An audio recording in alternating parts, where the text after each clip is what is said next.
नमस्कार साथियों। आज 17 अगस्त है। आज से 111 साल पहले हमारे देश के महान क्रांतिकारी मदन लाल ढींगरा जी को इंग्लैंड में फांसी दी गई थी। तो उनके बलिदान दिवस पर आज हम उनके जीवन के बारे में कुछ बातें करेंगे और ये जानकारी देने के लिए हमारे साथ हैं श्री सीताराम माधोपुरी जी। सीताराम माधोपुरी जी, मैं सबसे पहले आपसे पूछना चाहती हूँ कि आप शहीद मदन लाल ढींगरा जी के जीवन के बारे में कुछ बताएं। देखिए, ऐसा है जी, जो शहीद मदन लाल ढींगरा जी हैं, ये विदेशी धरती पर शहीद होने वाले पहले शहीद थे। इनके पिताजी का नाम डॉक्टर साहिब दितामल था, जिनको राय साहब का खिताब दिया गया था ब्रिटिश गवर्नमेंट की तरफ से।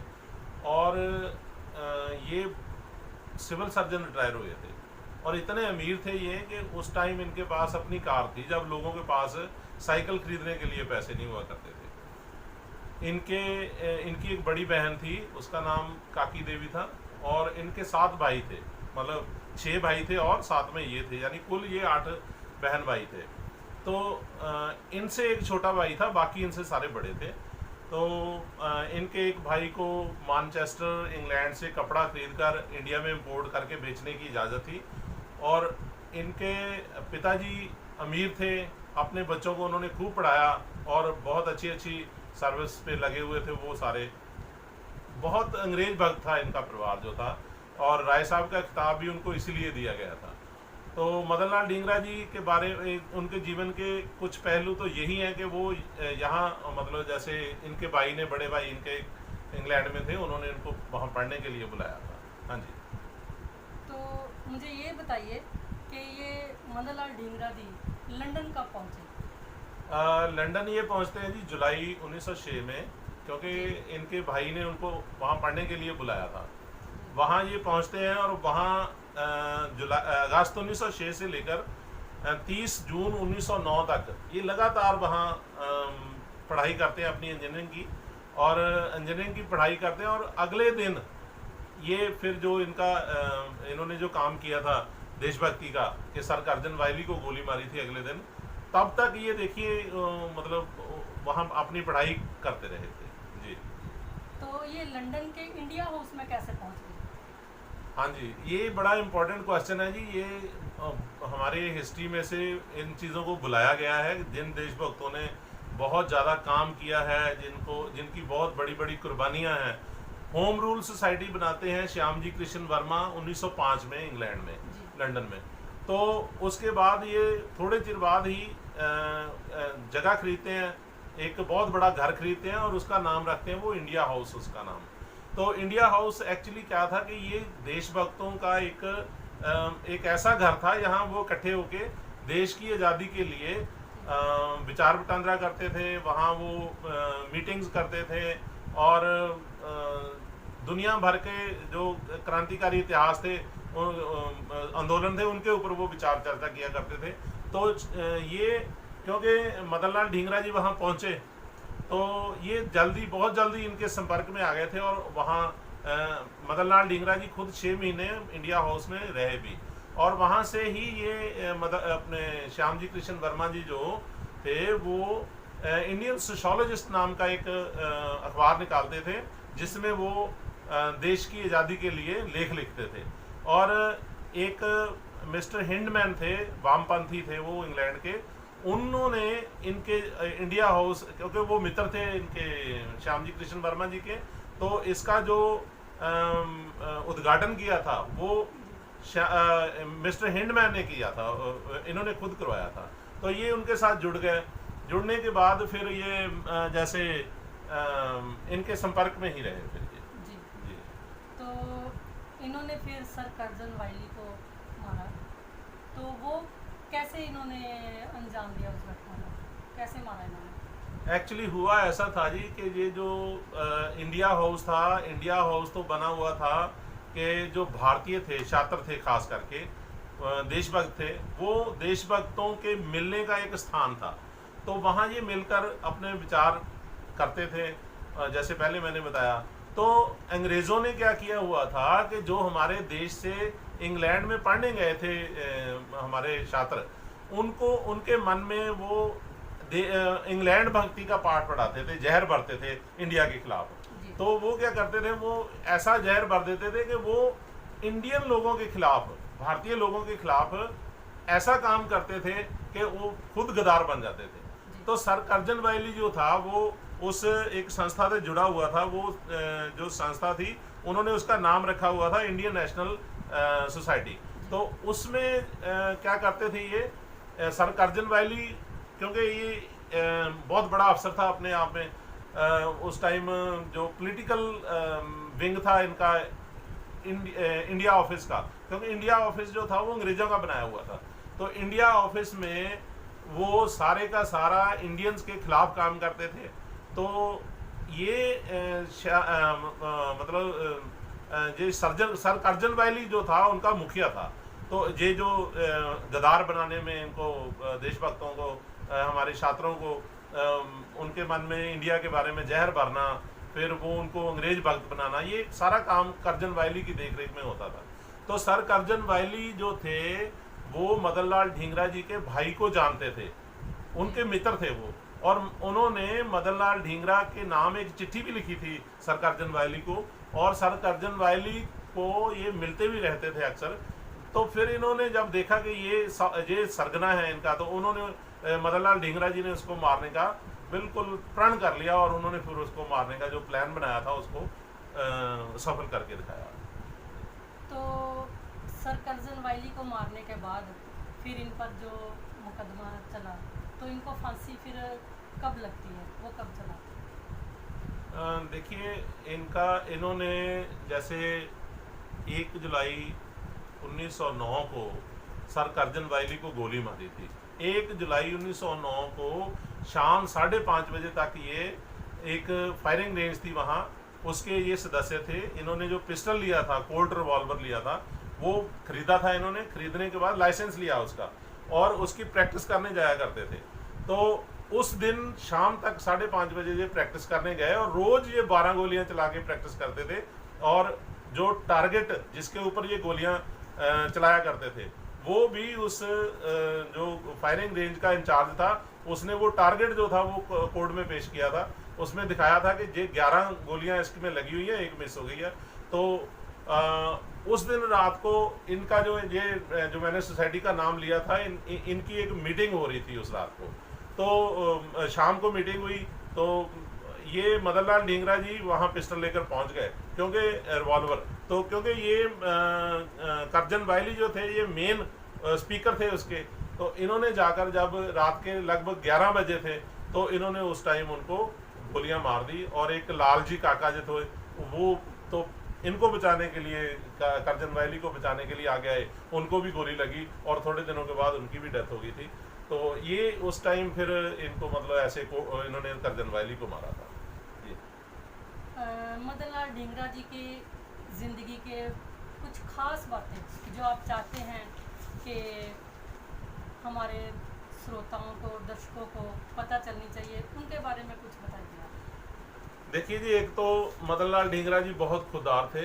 इनके पिताजी बहुत अमीर थे, जैसे मैंने पहले बताया। इनके भाई बाहर काम करते थे इंग्लैंड में। तो इन्होंने जब पढ़ाई के लिए पिताजी ने कहा कि आप जाइए बाहर, तो इन्होंने उस टाइम इतनी खुददारी दिखाई कि पहले कश्मीर में, उसके बाद इन्होंने कालका में, कालका शिमला टोंगा सर्विस चल रही थी उसमें, और बॉम्बे में जाकर काम किया, पैसे इकट्ठे किए, और वो उन्हीं पैसों को लेकर फिर ये उसी खर्चे से ये अपने पढ़ाई के लिए गए थे। और दूसरी बात, मदन लाल ढींगरा जी को फूलों से बहुत प्यार था। ये फूलों से बहुत प्यार करते थे, और एक CID वाले की ड्यूटी लगाई हुई थी इनके ऊपर के देखने की कि देखो ये क्या करता है। तो उसने जो CID वाले ने जो रिपोर्ट दी ना, उसमें उसने लिखा कि ये बंदा घंटों फूलों को देखता रहता है, निहारता रहता है, और इसके मन में बड़ी अजीब खुशी होती है, और इसकी आंखों से एक अजीब चमक निकलती है। तो इसका ध्यान रखा जाए, ये बंदा किसी ना किसी दिन कुछ ना कुछ ऐसा वैसा कर देगा। तो एक तो ये थी। और एक बार क्या हुआ कि इंडिया हाउस में मीटिंग चल रही थी, बहुत गंभीर विचार चर्चा चल रही थी, और उस टाइम में ये बम बनाने का एक फार्मूला इनके पास था, तो ये केमिकल वगैरह इन्होंने स्टोव के ऊपर रख दिए और वो केमिकल उबलने लगा, टेबल के ऊपर बॉटल्स पड़ी थी। तो हुआ क्या कि ये भूल गए, तो इतने में वो जब उबलने लगा, अगर वो उबल के फट जाता तो धमाका होना था, तो पुलिस को पता चल जाता इनका। तो मदन लाल ढींगरा जी ने अचानक देखा कि ये तो आवाज़ आनी शुरू हो गई। इन्होंने दोनों हाथों से पकड़ा और केमिकल को और बर्तन को, और कांच का बर्तन था, और उसको वो साइड पे रख दिया उन्होंने। और जैसे रखा, इनके दोनों हाथ सड़ गए, और सड़ गए हाथ, लेकिन इन्होंने एक बार भी उफ तक नहीं किया।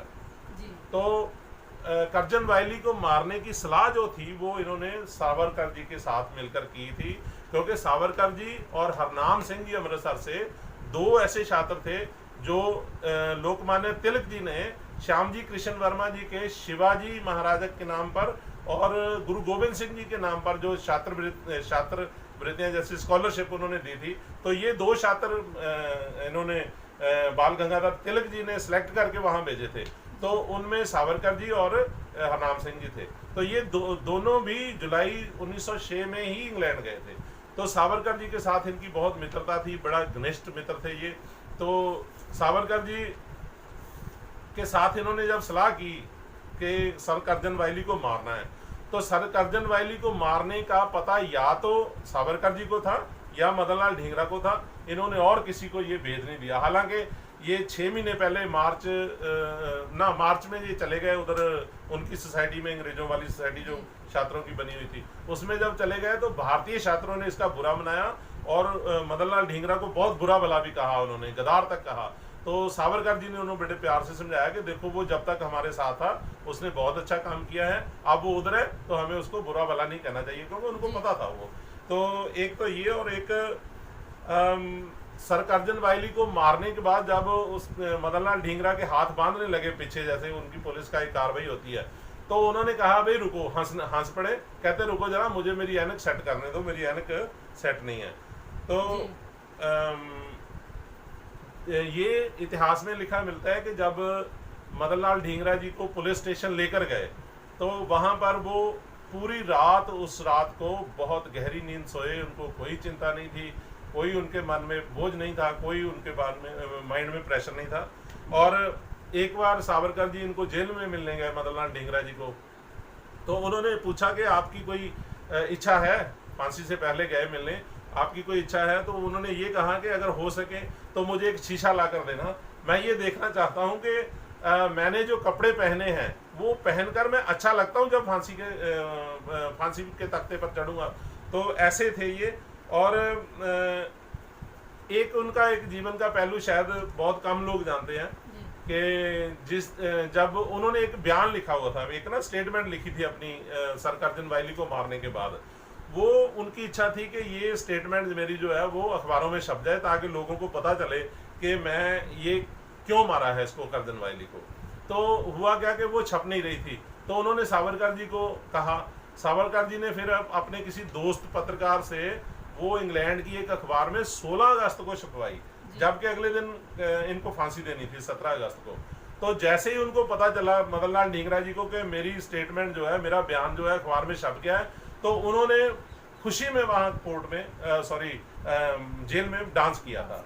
तो ये उनके जीवन में कुछ ऐसे छोटे छोटे पहलू हैं जिनके बारे में हम देशभक्तों के बारे में बहुत कम जानते हैं, और जो हमें जानने चाहिए जरूरी कि वो कौन थे। देखिए मदन लाल ढींगरा जी भगत सिंह के, चंद्रशेखर आज़ाद जी के, और ये करतार सिंह सराभा के, और सुभाष चंद्र बोस जी के, और अनेकों सैकड़ों क्रांतिकारियों के ये हीरो थे। उनको वो हीरो मानते थे, और उन्होंने ही अपनी कुर्बानी से, अपने खून से, अपना जीवन देकर उन्होंने देश की आज़ादी के लिए एक बहुत बड़ा संघर्ष खड़ा कर दिया था।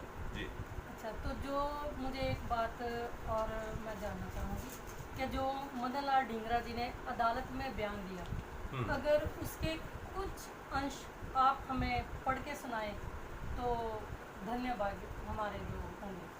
लो जी, मैं उनके ना जो ये मेरे पास एक किताब है, मैं बिल्कुल उसमें से थोड़ा सा सुनाऊंगा क्योंकि टाइम ज़्यादा हो जाएगा, वीडियो लंबी हो जाएगी।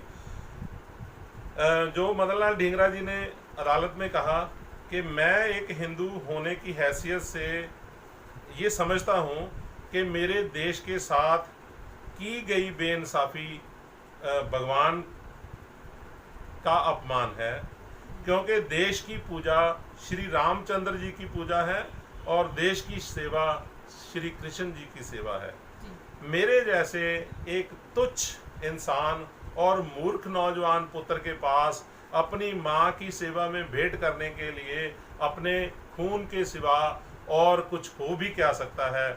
सो मैं अपना खून माता के चरणों में चढ़ाना चाहता हूँ। तो ये उन्होंने जो लास्ट बयान दिया था उसमें ये बात कही थी। आज मैं ये समझता हूँ कि हमने अगर देशभक्ति का लोगों को पाठ पढ़ाना है तो हमें देशभक्ति का पाठ पढ़ाने के लिए सिर्फ यही बात का ध्यान रखना होगा कि जिन देशभक्तों ने, जिन इनकलाबी क्रांतिकारी देशभक्तों ने भारत माता के प्रेम में अपनी जान तक निछावर कर दी, अपने आप को कुर्बान कर दिया, अगर हम उनकी बात लोगों तक नहीं रखेंगे तो हम देशभक्ति का जज्बा जो है लोगों में नहीं पैदा कर सकेंगे। हमारे देश की तरक्की के लिए, देश की डेवलपमेंट के लिए जो सबसे बहुत ज़रूरी अहम पक्ष है कि हम लोग उनके जीवन के बारे में, उनके जीवन के पहलू के बारे में लोगों को जानकारी देते रहें। मेरा ख्याल है कि फिर कभी हम इनके जीवन के बारे में और ज़्यादा विस्तार से जानकारी हम देंगे। बहुत बहुत धन्यवाद आपका श्री सीताराम मधुमती जी, शुक्रिया जी। धन्यवाद जी, बहुत बहुत धन्यवाद।